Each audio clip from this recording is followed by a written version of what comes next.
So if you guys don't know who I am, my name is Jessica Leichtweisz. I'm the CEO of Hope Education Services. Some of you know me because I partnered with Dr. Katie May of ABA Mindset to put out the 5th edition task course. So my story is I wound up really getting started as a BCBA later in my career of doing ABA. I was living in New Jersey when all this craziness with the pandemic started. I had been working in early intervention, functioning like as a BCBA. That's my dog shaking in the background. He usually makes himself present in all of my videos. But anyway, I had been functioning as a BCBA for many, many years, but I really wasn't a BCBA. I was working under my teaching license, but I was doing what a BCBA would do. So, not that I'm claiming I was a BCBA, but when I came to Arizona and moved here, I needed to get my BCBA. So I did my supervision. I sat and took my exam, and I did pass it the first time, which was great. But when I was studying, I realized how hard it is, especially as an adult. Like, it's one thing, not that when you're in college, you're not an adult, but it's one thing when you're living in dorm rooms and all you have to take care of is figuring out how to get to class when you're not, after a night out, or how to show up to the cafeteria on time with your friends.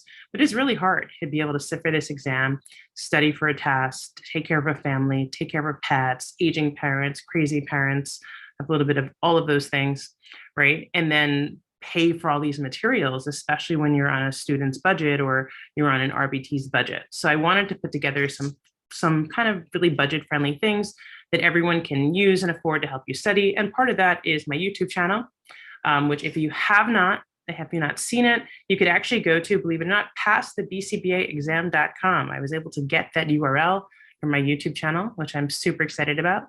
Oopsies. Again, that's passthebcbaexam.com.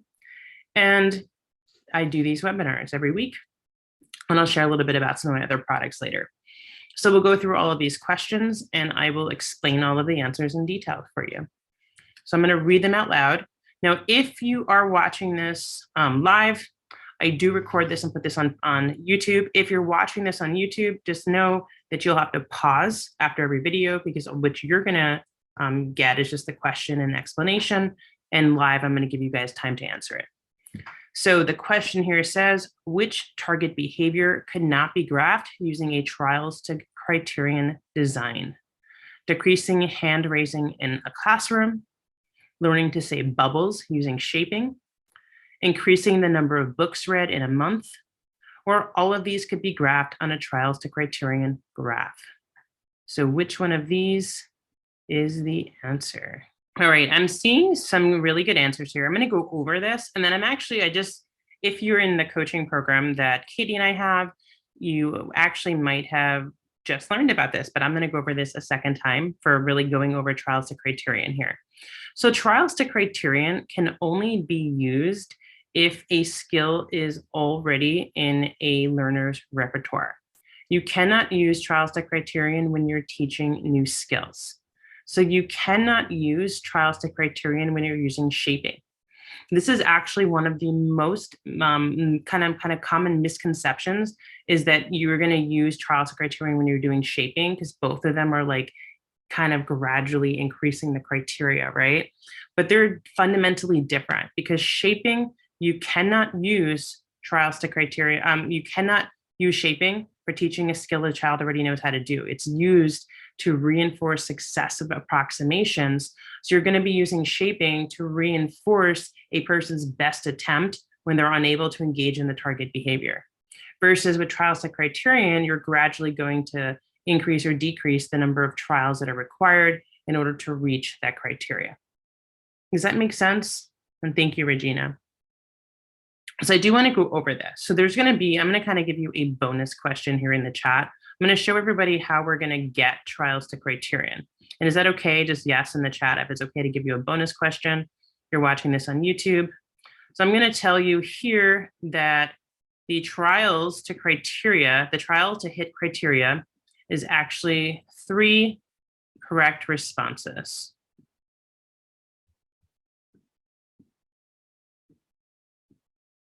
So I'm going to ask you now if the trials to criteria for hitting the criteria is 3 correct responses, What is the trials to criteria in this question? This is a bonus question for you to put in the chat. And my chat got in the way, which is why I threw it underneath it. So 3 consecutive. Yeah. So just to clarify, 3 consecutive trials correct in order to get a correct response. Jessica, can you repeat the question? Yeah, sure. So assuming, and then this is some people are saying there's 2 lines. So I just went into the second line. So this is like 0.1, 0.2, 0.3, 0.4, let me see if this is, here we go. 0.1, 0.2, 0.3, 0.4, 0.5, 6, 7, 8, and there's a new line, 9, 10, 11, 12, 13.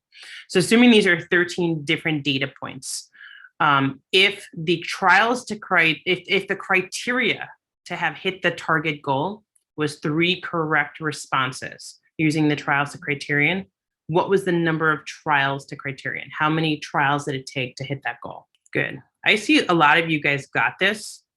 I am going to go over this just for time's sake, because as much as I love you guys, the way in which I say mentally sane is going to yoga every night after work. And I do have an end time I have to end. But so we're going to count these trials. So we have 1 trial, right, 2 trials. We're essentially going to stop when we get to 3 correct in a row.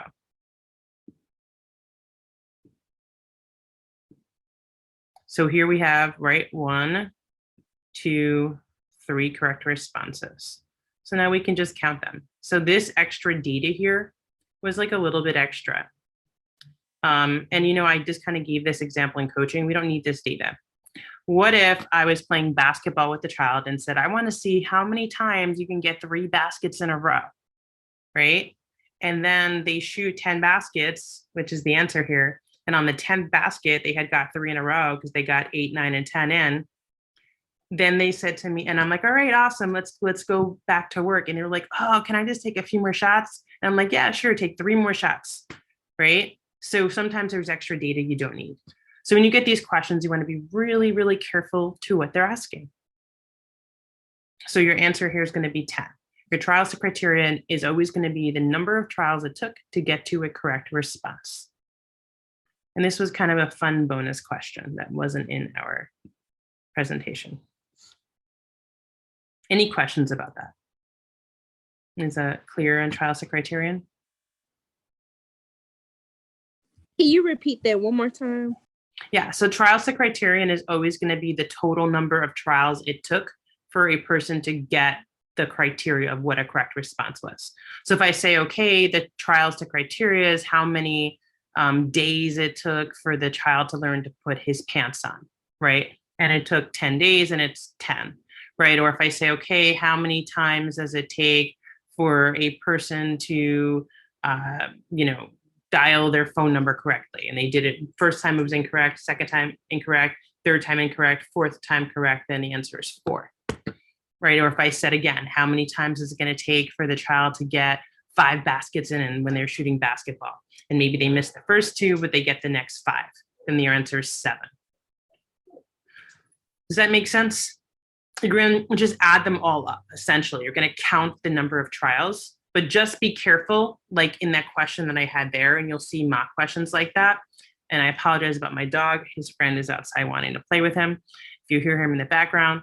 But sometimes there'll be extra data at the end that you didn't need. So make sure if you read what it says the mastery criteria was for the trials to criterion to move on to the next, because that's essentially super important, that you can disregard some data.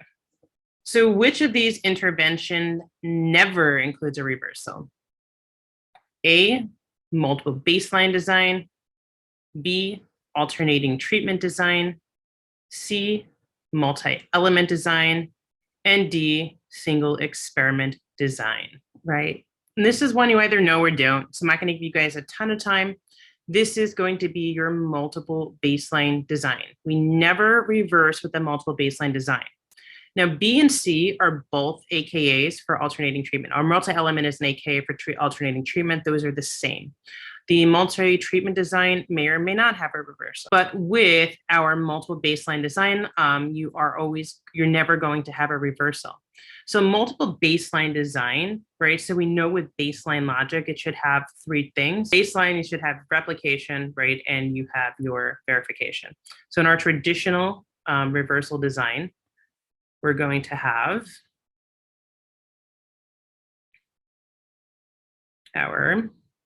here we have our prediction.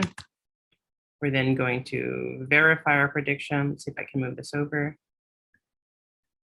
Oopsies. Let's redo that one. Here we go. We have our prediction. We have our verification.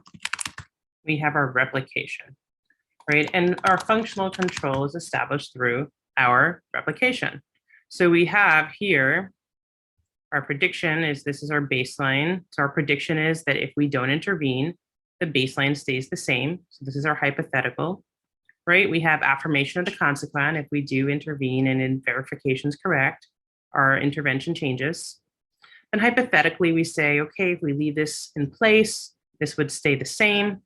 And we're going to replicate our baseline and prove that our verification is correct. So now we've established functional control by having our ABA. This is our traditional reversal design, right? So we made our prediction. We verified our prediction was correct by implementing the intervention. And then the issue is sometimes there's confounding variables, right? So let's just say, for example, a teacher wanted to decrease hitting in school, or this would be bad. This is a graph of a behavior we want to increase. So let's just say we want to increase hand raising in school.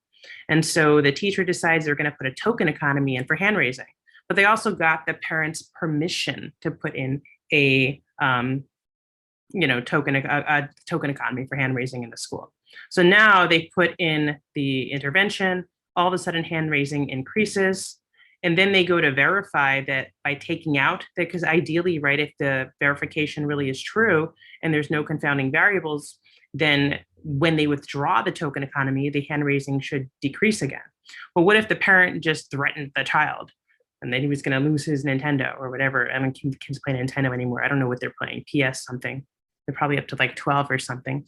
Whatever PS they're up to, the kid's going to get their PlayStation taken away. 5. Someone's saying 5. Perfect. Okay, I don't feel that old. I think there was 3 when I was a kid. So they're going to get their PlayStation taken away. So then they take out the intervention, and let's say the baseline doesn't go back, right? Then we know that it does stay up here. There was some sort of confounding variable. With your multiple baseline design, you actually are demonstrating control. And I need to close the chat to be able to show this. You're demonstrating the control with multiple verifications because you can't reverse. You can never, ever reverse with a multiple baseline design. So you are always going to be demonstrating your control with multiple verifications. So now you have participant 1. You have your participant 2. And you have your participant 3.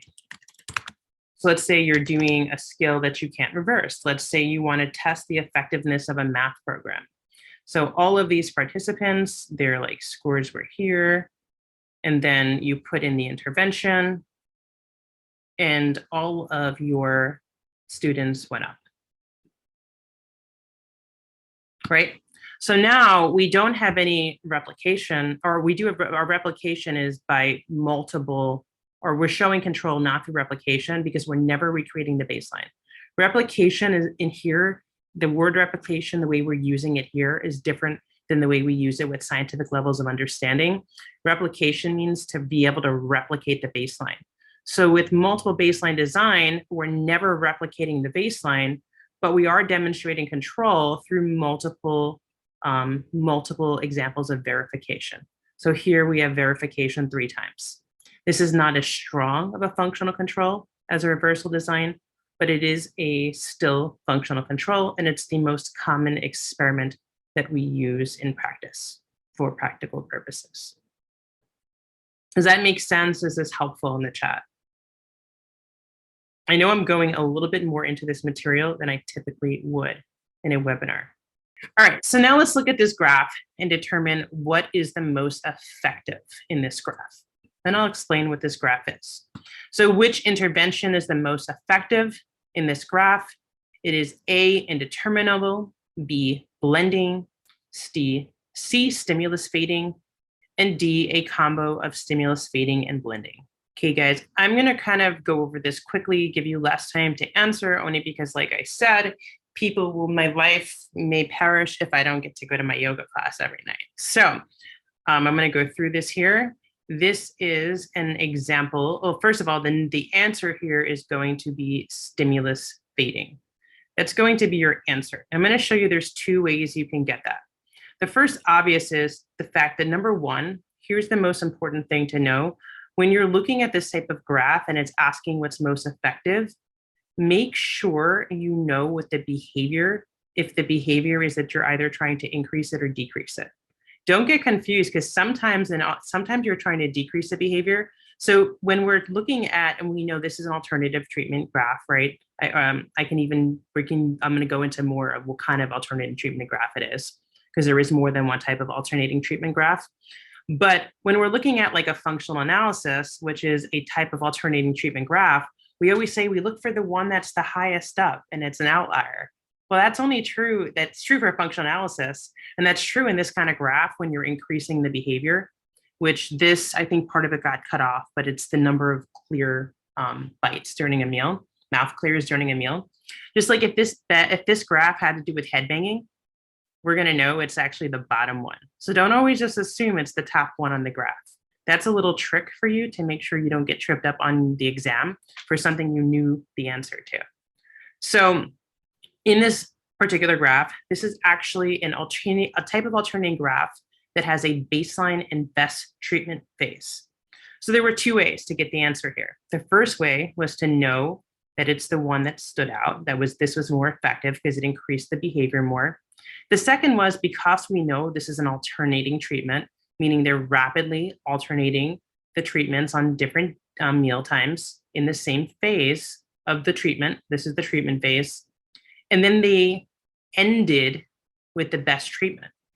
So even though in this particular graph, and I did that on purpose to teach you, have a teaching moment here, I cut off what the behavior was on purpose because I didn't want you to know this is like would be the behavior. It was right here.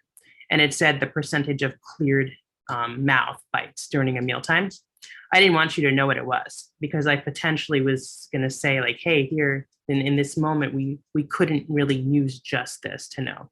But since we know that they always, if there is multiple phases, and there may not be, a functional analysis does not have multiple treatment phases, but during the one where it ends on the best phase, you could always look at the best phase and just know which was most effective by just looking at the best treatment phase, because they'll always end on the best treatment phase. They're not going to end on the least effective treatment phase.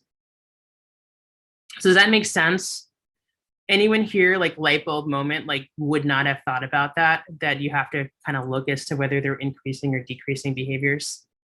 All right, I'm trying to get this to go over. We do have another question. All right, here we go. This one says, what is the least likely behavior being tracked on this graph? A, head banging, B, elopement, C, biting peers, or D, spontaneous demands? I'm seeing a lot of division among these answers, so I'm super glad we're going over this. I'm going to circle 3 letters just in case any of you change your answer. Want to change your answer after you see this. This is an example of a BAB graph. Okay, and a BAB graph is when we start with intervention. I'm going to kind of give you 2 things. Number one, if you had no idea what this question was asking, the way you're going to answer a question, if it is a negation question, and I'm going to just go through, this is a test taking strategy. The way you're going to be answering a negation question is by looking at your answer choices and seeing which one of them is least like all the other answers. So even if you had no idea what this question was asking, we have head banging, which is a dangerous behavior we want to decrease. We have elopement, which is a dangerous behavior we want to decrease. We have biting peers, which is a dangerous behavior we want to increase. And we have spontaneous mans, which is a social behavior we want to increase. So even if you got a question like this on the test, if you had no idea what this graph was and you had no clue where I was going or what I was asking, simply answer and get the answer, which is D, spontaneous mans, by simply looking at this and saying, which is the least like all the other behaviors, because that's going to give you your answer. And most of the time, when you're doing negation questions, you can get your answer this way. But this is a BAB graph. A BAB graph is when we start with intervention. So we know typically we like to have stable baselines, right, before we intervene. However, or we'd like to do a functional analysis and determine the function before we intervene. However, we can't always do that, because if a parent calls us in and says, you know, my child's banging their head on the floor and they just wound up in the hospital, please help. We're not going to wait to determine the function. We're not going to wait for a stable baseline to see how many times this kid could potentially hurt himself before we get this kid help, right? We're just going to go ahead and we're going to intervene right away the best way we can versus via our indirect assessment or maybe one direct observation. So that's going to be the whole idea of BAB is we're not waiting for a stable baseline. We're not doing baseline first. We're going to intervene first. Same thing with elopement, right? We know children die in classrooms every year because they elope out of a classroom, and they, like, drowning, right, is one of the most common things, unfortunately, for kids on the spectrum. So if a child's eloping, do not wait for a stable baseline to intervene. Ethically, you have to just put an intervention into place. So that's what's being demonstrated when you see a graph that looks like a reversal and there is a label on it that says BAB. And I apologize, guys, I'm losing my voice, but we'll make it to the end. If it says BAB, they're intentionally demonstrating to you via that label that they put intervention before baseline. All right, this is the answer key. So if you were here live, I am going to be emailing you the video as well as these questions and the answer key. So those are the end of our 5 questions. I did want to share with you guys, if you found this helpful, if you found some of these questions confusing, I do have a workshop going on next weekend. It is a 4-hour intensive on experimental design. We will do experimental design for 4 full hours. It is next Saturday. I take you through everything you need to know about experimental design. If you like, I can't even imagine that you could possibly, if you memorize everything on there, get a question wrong on the test in experimental design. We go way, way into everything. I take, like, the graphs, I take the concepts, and I break them down, make them really simple. If you guys are interested in that, you're welcome to join that. It is for sale on my website. You would get to it by going to Hope Education Services, going to the store, going to, sorry, my controls are being covered, BCBA exam prep, going to the experimental design intensive that takes you here. I normally list this course at $49, which is an exceptional value for 4 hours, but actually I'm giving you 15 off if you were here. So you could actually get the course for only $34. So you will get all 4 hours for $34 if you want to attend. That also will give you a mock to take home. And I will give you for 21 days, for 3 weeks, you get the recording of the workshop. I do this event every month. That's why you get it for 3 weeks, you get the recording. And then if you ever did want to retake one of my intensives, and I'm going to have multiple different types of intensives, but if you do ever decide to take an intensive, you can always take it again at only $9. So if you did take it when I did it the first time, you know, if you don't have that code, or actually give you that code is retake. That will not be honored, guys. If you put in the code retake and you didn't take it the first time, I will check. So use the code retake. If you took it once before, that'll make it $9 for you. If you're taking it for the first time, use the code 15 off. It makes it only $34. I really pride myself on keeping these products super, super affordable for you. I really want to make sure everybody in any budget could do them. So if you want to join that, I would love to see you.